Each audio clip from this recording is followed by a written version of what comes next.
नमस्कार दोस्तों, स्वागत है आपका मेरे इस यूट्यूब चैनल में जिसका नाम है रंजीत चौहान। एक बार फिर से मैं लेकर आया हूँ आपके सामने मैथ प्रैक्टिस की वीडियो। ये वीडियो आपके लिए बहुत फ़ायदेमंद रहने वाली है। आप प्लीज़ इस सीरीज़ को शुरू से अंत तक देखें। अब न जाने ये कितनी लंबी होने वाली है सीरीज़। अभी मेरे पास टाइम नहीं है, पर मैं समय समय पे आपके सामने मैथ के अच्छे क्वेश्चंस की वीडियो लाता रहूँगा। देखिए, अभी ग्रुप डी के एग्ज़ाम चल रहे हैं और इसमें काफ़ी मेहनत लगती है उस टाइप के क्वेश्चंस को ढूंढने में जो बिल्कुल एग्ज़ाम के से रिलेटेड होते हैं। फिर भी मैं कोशिश करूँगा आपके सामने कि मैं जल्दी से जल्दी आपके सामने ऐसी वीडियो लाता रहूँ। अभी तो मैंने शुरुआत में काफ़ी मॉडरेट लेवल के क्वेश्चन लिए हैं, थोड़े से लेवल ठीक भी लूँगा क्वेश्चंस का। चलिए शुरू करते हैं। देखिए, हमारे सामने पहला क्वेश्चन है टू। अब ये है ना, ये जो वैल्यू है ये क्यूब रूट है, और क्यूब रूट के बारे में आपको पता ही होगा कि क्यूब रूट से संख्या तभी बाहर निकल सकती है जब ये अंदर वाली संख्या किसी का क्यूब रूट हो। अब 243 तो किसी का क्यूब रूट होती नहीं है, लेकिन अगर हम 243 को फ्रैक्शन में मल्टीपल में तोड़ें तो 243 में 3 की पावर 5 होती है ये, तो ये 3 की पावर 5 होगी। तो हम इसमें से क्यूब रूट है तो 3 का जोड़ा बाहर निकाल सकते हैं। अब देखिए, 3 की पावर 5 में अगर हमें 3 का जोड़ा बाहर निकालना है तो 3 की पावर 3 अगर हम बाहर निकाल लेंगे तो 3 की पावर 2 अंदर बचेगा, है ना। 3 की पावर 2 अंदर बचेगा। तो एक काम करते हैं, 3 की पावर 3 तो बाहर निकल आएगी ना, ये तो क्यूब रूट होगा ही ना।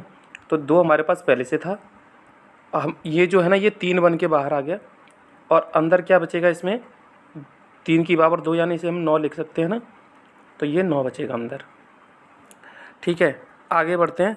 देखिए, ये ऑलरेडी अगर हम इसकी बात करें तो ये जो है 3 तो बाहर है, लेकिन ये 9 किसी का क्यूब रूट नहीं होता, तो ये बाहर नहीं निकलेगा, ये अंदर का अंदर ही रहेगा। ठीक है, अब हम देखिए इसमें देखते हैं, ये माइनस का साइन है, आगे माइनस का साइन है, और इसमें से हम 1125 को अगर हम तोड़ेंगे तो ये 1125 जो होता है वो 5 की पावर 3 होता है और 3 की पावर 2 होता है। ठीक है, ये क्यूब रूट हमें देखना है इसमें। तो देखिए, ये तो क्यूब है ही 5 का, तो ये 5 बन के तो बाहर आ जाएगा। ठीक है, और ये लेकिन ये जो है वो किसी का क्यूब रूट नहीं है, तो ये अंदर ही रहेगा। तो हमारे पास जो मिलने वाला है वो मिलने वाला है 3 दूनी 6, ये अंदर ही रहेगा 9, और ये किस में है, क्यूब रूट में। ठीक है, और ये होगा हमारे पास 3 बाहर है और ये बाहर नहीं आएगी संख्या, और ये 9 का 9 अंदर रहेगा, माइनस ये 5 बाहर आ जाएगा, तो ये हो जाएगा 15, और हमारे पास ये अंदर रहेगा, जिसे हम 9 लिख सकते हैं। ठीक है, अब देखेंगे आप तो सारे के सारे ये सेम है। देखिए, ये भी रूट 3, ये भी 3 9 है, ये भी 9 है, सभी 9 है और क्यूब रूट में है, तो इनसे हम जोड़ घटा सकते हैं। तो 6 और 3 कितने हो जाएंगे, ये 9। ठीक है, यहाँ सॉरी ये 3, यहाँ संख्या 3 नहीं थी, ये 5 है ऑलरेडी, यहाँ पे ये 5 ही है, 3 नहीं है। ठीक है, तो यहाँ पे देखेंगे आप तो कोई संख्या नहीं है, 5 है, तो 6 और 3 9, 9 में से ये 5 जाएंगे तो कितने बचेंगे, 4। ठीक है, तो यहाँ बचेगा 4, और सबके साथ क्या है, ये 9 रूट के अंदर है, क्यूब रूट के अंदर, तो इसका आंसर आने वाला है 4 रूट में 9। ठीक है, चलिए नेक्स्ट क्वेश्चन की तरफ बढ़ते हैं। दूसरा क्वेश्चन है हमारे सामने, 20% की वार्षिक दर पर 3000 रुपये के मूलधन पर 3 वर्ष के लिए चक्रवृद्धि ब्याज और साधारण ब्याज के बीच का अंतर बताइए। देखिए, कभी भी ऐसा सवाल आए चक्रवृद्धि ब्याज का, तो आपको सिंपल एक मेथड पता ही होगा चक्रवृद्धि ब्याज का, कि जो मूलधन होता है ना, इस पे हम ब्याज निकाल देते हैं 3 साल की। तो 1 2 3 साल की ब्याज निकालनी है ना, तो मैंने क्या किया कि 3 लाइन खींच ली। फिर क्या करते हैं, ये जो फ्रैक्शन वैल्यू है ना, इसे फ्रैक्शन में बदलते हैं। 20% कितना होता है, 1/5 होता है। कितना होता है, 1/5 होता है। अब होगा क्या कि हम इसका देखिए, जो हमने पैसा उधार दिया है किसी को, मान लो 3000 रुपये किसी को हमने उधार दिए हैं, तो पहले साल पे ब्याज कितनी बनेगी, तो आपको 20% की दर लगेगी। और 20% यानी से हम अगर फ्रैक्शन में बदलें, यानी 1/5 की दर से ब्याज लगेगी। तो किस पे ब्याज लगेगी, पहले साल पे 3000 रुपये पे ब्याज लगेगी। तो हम इसका 1/5 कर देंगे, तो कितने रुपये ब्याज के बनेंगे, 600 रुपये बनेंगे। ठीक है, आइए दूसरी साल पे आते हैं। तो दूसरी साल में उसने मेरे 3000 रुपये भी यूज़ किए हैं, और वह मेरे पहले साल की ब्याज भी यूज़ कर रहा है। तो मैं जो ब्याज लगाऊंगा ना, वो इस पर भी लगाऊंगा, 3000 रुपये भी, 600 रुपये भी लगाऊंगा। तो हमें 1/5 इसका भी करना है और इसका भी करना है। तो 3000 का हम 1/5 करेंगे तो 600 तो मेरी ब्याज बनेगी दूसरी साल में, लेकिन इस 600 पे भी मेरी 1/5 लगेगी, तो 120 रुपये ब्याज मेरी और बनेगी। ये मेरी ब्याज जो है वो है कि कौन सी साल की, दूसरी साल की। तीसरी साल की ब्याज लगाएंगे तो तीसरी साल पे वो मेरे ये इतने रुपये भी यूज़ कर रहा है, ये रुपये भी यूज़ कर रहा है, और ये रुपये भी और ये रुपये भी, तो सब पे मैं 1/5 की ब्याज लगाऊंगा। तो 3000 पे 1/5 करेंगे तो मेरी 600 रुपये तो ब्याज बनेगी। इसका 1/5 करूँगा तो 120 रुपये ब्याज बनेगी, और मैं इसका 1/5 करूँगा तो 120 रुपये ब्याज बनेगी, और मैं इसका भी 1/5 करूँगा तो ये बनते हैं 24 रुपये, तो इस पर भी मेरी ब्याज लगेगी। चलिए अब उसने पूछा क्या, देखिए ये पूछा कि चक्रवृद्धि ब्याज और साधारण ब्याज के बीच का अंतर बताइए। तो देखो ध्यान दो इधर, ये जो लाइन है ना, पहली वाली लाइन, ये लाइन होती है साधारण ब्याज की, और ये जो पूरी राशि है ना, ये पूरी राशि ये है चक्रवृद्धि ब्याज की, और मुझसे अंतर पूछा है। तो आप बताइए ये जो है, ये वाली चीज़, ये अंतर हो गया ना, ये अंतर ही तो हो गया। तो इसको जोड़ लेते हैं, 120 120 120 360, 360 में हम 24 और जोड़ लेते हैं, तो 360 में हम 24 और जोड़ेंगे तो ये होने वाला है आपका 384 रुपये। तो आई थिंक आंसर आएगा आपका 384। एक बार और मैं चेक कर लेता हूँ कहीं गलती तो नहीं हुई है। 5 के 30, ये सही है, और इसका 1/5 करेंगे तो 12 5 60 होता है, ये सही है, ये सही है। अब 3 साल का पूछा है तो हम 3 साल का निकालेंगे, तो इस पे भी ब्याज लगाएंगे, इस पे भी ब्याज लगाएंगे, ठीक है, ये सही है। 384 हमारा बिल्कुल सही आंसर है, ठीक है। लेकिन अगर वो हमसे साधारण ब्याज पूछता तो हम ये 600 600 600 तीनों को जोड़ लेते, और पूरी चक्रवृद्धि ब्याज पूछता तो हम पूरी राशि को जोड़ लेते, लेकिन उसने हमसे अंतर पूछा है। तो अंतर क्या होगा, ये जो पहली लाइन है वो साधारण ब्याज है, ये पूरा का पूरा चक्रवृद्धि ब्याज है, तो अंतर क्या होगा, यही तो अंतर बचेगा ना हमारे पास। तो इसका आंसर ये होने वाला है। क्वेश्चन नंबर 3 पे आते हैं। एक डिब्बे में बराबर संख्या में 1 रुपये, 2 रुपये और 5 रुपये के सिक्के हैं। ये तो कुल राशि 184 रुपये है, तो प्रत्येक प्रकार के कितने सिक्के शामिल हैं। अब देखिए इसमें एक चीज़ बोली गई है कि ये जो राशि है ना, ये जो भी सिक्के हैं वो बराबर संख्या में है। बराबर संख्या में, इसका मतलब मान के चलो कि जो बराबर संख्या है, बराबर संख्या वो मैं मान लेता हूँ x, ठीक है। बराबर संख्या कितनी मान ली मैंने, इसमें x मान ली। तो अगर मैं इनकी संख्या निकालूंगा तो 1 रुपये में किसका गुणा करूँगा, x का। इसका मतलब 1 रुपये के कितने सिक्के हैं, 2 रुपये के कितने सिक्के हैं, तो 2 गुणा x कर दूंगा, ठीक है। और 5 रुपये के कितने सिक्के हैं, तो 5 गुणा x कर दूंगा। क्यों, क्योंकि बराबर संख्या में सब है ना। तो इसका मतलब 5 रुपये के इतने सिक्के तो इतने रुपये बने, इसके इतने रुपये बनेंगे, इसके इतने रुपये बनेंगे, और टोटल रुपये सवाल में कितने दे रखे हैं, 184 रुपये। इसको बराबर रख लेंगे, ठीक है। अब इन सबको जोड़ेंगे तो 5x 2x और 1x कितने हो गए, 8x हो गए, और बराबर में कितने हैं, 184। और 8 से मैं इसको 184 को काटूंगा तो ये कितनी बार कटने वाला है, 8 दूनी 16, 8 3 24। ये मेरी x की वैल्यू आ गई। सवाल में पूछा कि प्रत्येक प्रकार के कितने सिक्के शामिल हैं, तो कितने सिक्के शामिल हैं तो ये तो हम निकाल सकते हैं। देखिए x की वैल्यू यहाँ रखेंगे तो 1 रुपये के कितने सिक्के हैं, 23 है ना। 2 रुपये के कितने सिक्के हैं, तो x की वैल्यू यहाँ रखेंगे तो कितना आएगा, 46। और 5 रुपये के कितने सिक्के हैं, तो 5 का गुणा 23, ठीक है। चलिए आगे बढ़ते हैं नेक्स्ट क्वेश्चन की तरफ। तो ये जो प्रत्येक प्रकार के सिक्कों की संख्या उसने पूछी है, तो 23 ये हो गए, 46 2 रुपये के हो गए, 5 रुपये के 115 सिक्के हो गए। नेक्स्ट क्वेश्चन है 4th। यदि एक अर्धवृत्त की परिधि 36 सेंटीमीटर, अर्धवृत्त का मतलब होता है कि आधा वृत्त। अगर मैं एक पूरा वृत्त बनाऊँ और इसे मैं बीच में से काट दूं तो ये हो गया अर्धवृत्त, ठीक है। अब अर्धवृत्त की इन्होंने क्या पूछी है, परिधि पूछी है। परिधि क्या होती है, चारों तरफ की जो लंबाई होती है ना वो परिधि होती है। इसे मैं से थोड़ा रफ करके मैं दोबारा बनाता हूँ।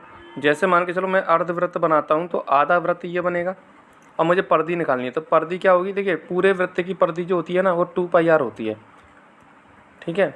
तो आधे वृत्त की परिधि निकालूंगा तो मैं 2 से डिवाइड कर दूंगा, तो आधे वृत्त की परिधि की आएगी πr। लेकिन ये जो परिधि आएगी ना πr, ये वाली लंबाई होगी, ये वाली, ठीक है। तो अब देखिए इसे हम काट दिया है, ये हमने बीच में से काटा है, तो ये लंबाई भी तो जुड़ गई ना, ये वाली और ये वाली लंबाई भी तो जुड़ गई ना, इसको भी तो जोड़ेंगे। तो ये लंबाई कितनी होती है r, ये लंबाई कितनी होती है r, सेम होती है, क्योंकि सेंटर से लेके यहाँ तक की लंबाई ये त्रिज्या होती है, ये बराबर होती है। तो हमारे आधे वृत्त की जो परिधि बनती है ना वो क्या बनती है, πr तो बनेगी, जो ऊपर की लंबाई है इसमें 2r और जुड़ जाएंगे, ठीक है। तो ये पूरी परिधि होगी, और सवाल में ये कितनी दे दी है, 36 सेंटीमीटर दे दी है। ठीक है, हमें क्या निकालना है, क्षेत्रफल। तो क्षेत्रफल के लिए हमें आर की वैल्यू की ज़रूरत पड़ेगी। तो एक काम करते हैं, इसमें से हम आर अपना कॉमन ले लेते हैं, तो बचेगा हमारे पास पाई, और पाई का मान होता है 22/7 प्लस 2 और बराबर में कितना है 36। अब हम इसको जोड़ेंगे ना, तो ये आने वाला है आर। देखो 7 दूनी कितने होते हैं 14, 14 और 22 कितने होते हैं 36, 36 बटा कितना आएगा 7। लेकिन ये 7 जो है बराबर में कहाँ पहुँच जाएगा 36 के, तो 36 से ये 36 कैंसिल हो जाएगा। तो आर की वैल्यू कितनी आएगी मेरे पास, आर की वैल्यू मेरे पास आ जाएगी 7।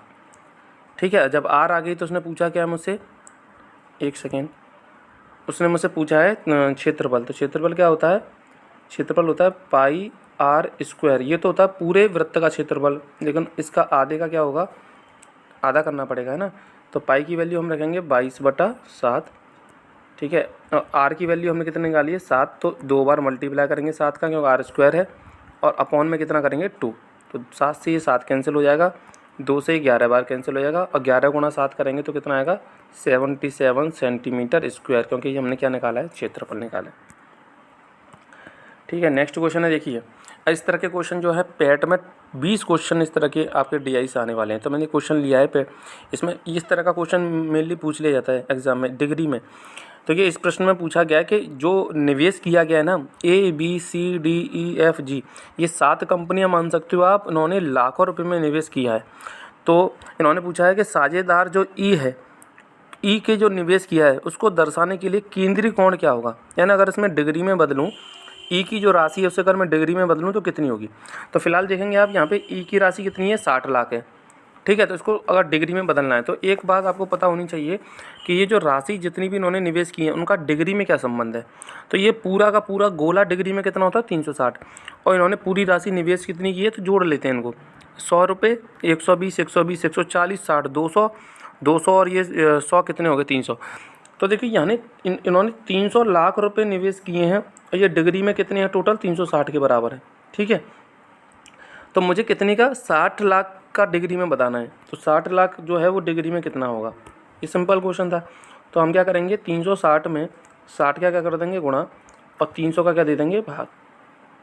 ठीक है, क्योंकि 60 का मान पूछा है और 300 का मान हमें दे रखा है। तो इस जीरो से ये जीरो कैंसिल, इस जीरो से ये जीरो कैंसिल, 3 से 6 कितनी बार कैंसिल, 2 बार। तो 36 दूनी कितने हो गए 72। तो ये 60 लाख कितने डिग्री को दर्शा रहा है, 72 डिग्री को दर्शा रहा है। नेक्स्ट क्वेश्चन, 7वां क्वेश्चन, एक 600 मीटर लंबी ट्रेन 81 किलोमीटर प्रति घंटे की गति से दौड़ती है। यदि वह एक प्लेटफॉर्म को 40 सेकंड में पार करती है तो प्लेटफॉर्म की लंबाई मीटर में कितनी है। अब यहाँ पे लंबाई ट्रेन की पूछी है, और हमें पता है कि लंबाई बराबर यानी दूरी बराबर क्या होता है, दूरी बराबर होता है चाल गुणा समय। ठीक है, चाल गुणा समय। अब देखिए मान लेता हूँ मैं ये प्लेटफॉर्म है, इसको ट्रेन पार कब करेगी, जब ट्रेन ऐसे बाहर निकल जाएगी, और ट्रेन की लंबाई कितनी है 600 मीटर, और प्लेटफॉर्म की लंबाई कितनी है पता ही नहीं है, प्लेटफॉर्म की लंबाई नहीं पता है इसमें, है ना। तो अब देखिए इसने जो 40 सेकंड लिए ना प्लेटफॉर्म को पार करने में, उसने यहाँ से लेके यहाँ तक चली होगी ट्रेन, तब ये 40 सेकंड ली होंगी। तो इसका मतलब जो दूरी है वो हमें कितनी लेनी है 600, और ये पी दूरी भी लेनी है जो प्लेटफॉर्म की दूरी है। तो दूरी की जगह हम क्या रखेंगे 600 प्लस पी, 600 प्लस पी, और चाल कितनी है 81 किलोमीटर प्रति घंटा। ये किलोमीटर प्रति घंटा में तो मीटर प्रति सेकंड में बदल लेंगे, 5/18 का गुणा कर देंगे। और समय कितना है, तो समय दे रखा है यहाँ पे 40। ठीक है, अब देखिए 9 से हम काटेंगे, 9 दूनी 18, 9 नेम 81।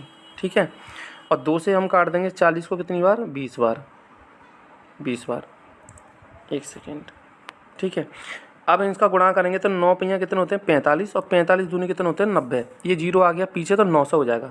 तो ये होने वाला है 600 प्लस पी बराबर 900, और पी की वैल्यू निकालेंगे तो 900 में से 600 माइनस हो जाएंगे, तो कितने बचेंगे 300। तो ये प्लेटफॉर्म की क्या आ गई, लंबाई आ गई 300। यही पूछा था। चलिए एक और क्वेश्चन है हमारे पास 8वां, पानी और एल्कोहल के एक मिश्रण में, पानी और एल्कोहल के एक 50 लीटर मिश्रण में 10% एल्कोहल है। नए मिश्रण में 40% एल्कोहल की मात्रा बनाने के लिए एल्कोहल की और कितनी मात्रा मिलानी चाहिए। देखिए इस तरह का प्रश्न हो तो इस तरह का प्रश्न पहचानने के लिए पहले तो आपको कोई ना कोई एक संख्या दे रखी होगी, और 2 वैल्यू आपको परसेंट में दे रखी होंगी। तो इस तरह के प्रश्नों को आपको बस एक ही तरीके से सॉल्व करना है। देखिए ध्यान देना, 10% को फ्रैक्शन में बदलेंगे तो 10% कितना होता है फ्रैक्शन में 1/10 होता है। ये 1/10 का मतलब ये हो गया कि इसने बोला कि 10% एल्कोहल है। इसका मतलब ये हो गया कि एक एल्कोहल है, टोटल मिश्रण कितने का था, 10 का। ठीक है, तो चलिए एल्कोहल और पानी की बात हो रही है, तो एल्कोहल कितना है फ्रैक्शन में 1, टोटल मिश्रण 10 था, तो पानी कितना होगा इसमें 9। अब उसने कहा है कि मुझे जो है 40% एल्कोहल बनाना है, तो 40% फ्रैक्शन में कितना होता है, 40% फ्रैक्शन में होता है 2/5। इसका मतलब हुआ कि अब एल्कोहल कितना करना है 2, पूरा मिश्रण कितना है 5 का, तो अब एल्कोहल उसे 2 करना है, पूरा मिश्रण 5 का है, तो पानी कितना होगा 3। अब देखिए समझने वाली बात यह है कि इसमें हमने मिलाया क्या है, एल्कोहल, तो पानी का अनुपात नहीं बदलना चाहिए, लेकिन यहाँ पर देखो आप पानी 9 है, यहाँ 3 है, ये बदलना नहीं चाहिए, तो इसको सेम करेंगे। अब सेम करने के लिए दोनों 9-9 बना सकते हैं हम, तो 9-9 दोनों को बनाने के लिए इसमें 3 का गुणा करना पड़ेगा, लेकिन गुणा फिर इसमें भी 3 का होगा। ठीक है, तो ये नया अनुपात क्या हो जाएगा, तो ऊपर 1 9 है, नीचे क्या होगा, नीचे होने वाला है 3 दूनी 6 और ये होगा 3 3 9। तो इस लाइन को भूल जाना है, हमारा ये होगा मेन अनुपात। ठीक है, तो हमें क्या वैल्यू निकालनी है कि उसने कितना एल्कोहल मिलाया। तो देखिए पहले एल्कोहल 1 था, अब 6 हो गया, तो कितना मिलाया 5, लेकिन ये अनुपात में है, अनुपात की वैल्यू असली नहीं होती, नकली होती है। तो 5 को हमें 5 की वैल्यू बतानी कितनी होगी। अब 5 की वैल्यू हम तब बता सकते हैं जब हमें कोई ना कोई फ्रैक्शन की वैल्यू रियल में पता हो। तो देखो यहाँ शुरू में दे रखा है पानी और एल्कोहल के एक 50 लीटर मिश्रण में, यानी पुराना मिश्रण 50 लीटर था असली में। ठीक है, पानी और एल्कोहल का एक मिश्रण जो पुराना था 50 लीटर था, हमारा कितना मिश्रण था पुराना 10, यानी ये 10 जो है वो किसके बराबर है, 50 लीटर के बराबर है असली में। तो आप बताइए जब 10 50 लीटर के बराबर है तो एक किसके बराबर होगा, 5 लीटर के, है ना। एक 5 लीटर के बराबर होगा, तो हमें 5 का मान निकालना है, तो 5 किसके बराबर होगा, तो हमारा 5 होगा 25 लीटर के बराबर। तो इसका मतलब उसने कितनी अल्कोहल मिलाया है, 25 लीटर अल्कोहल मिलाया है। ठीक है, तो ये एक छोटी सी वीडियो थी जिसमें मैंने अभी बहुत सिंपल टाइप के क्वेश्चंस लिए, अभी मैं शुरुआत ही कर रहा हूँ, लेकिन जैसे जैसे मेरी ये सीरीज़ आगे बढ़ेगी मैं अच्छे लेवल के क्वेश्चंस भी आपके सामने लेके आऊँगा। तो ये वीडियो सिर्फ छोटे लेवल के एग्ज़ाम्स के लिए नहीं है, काफ़ी जो अच्छी लेवल की तैयारी कर रहे हैं, CGL प्री मेंस की तैयारी भी कर रहे हैं, CPO वगैरह MTS वगैरह, वो भी इसको देख सकते हैं। अभी मैंने शुरुआत की है, प्लीज़ सपोर्ट करें, वीडियो को लाइक शेयर और चैनल को सब्सक्राइब कर लें, ताकि मेरा भी हौसला बढ़े और मैं वो लेके आ पाऊँ जिसके लिए मैं जाना चाहता हूँ। तो मिलते हैं नेक्स्ट वीडियो में।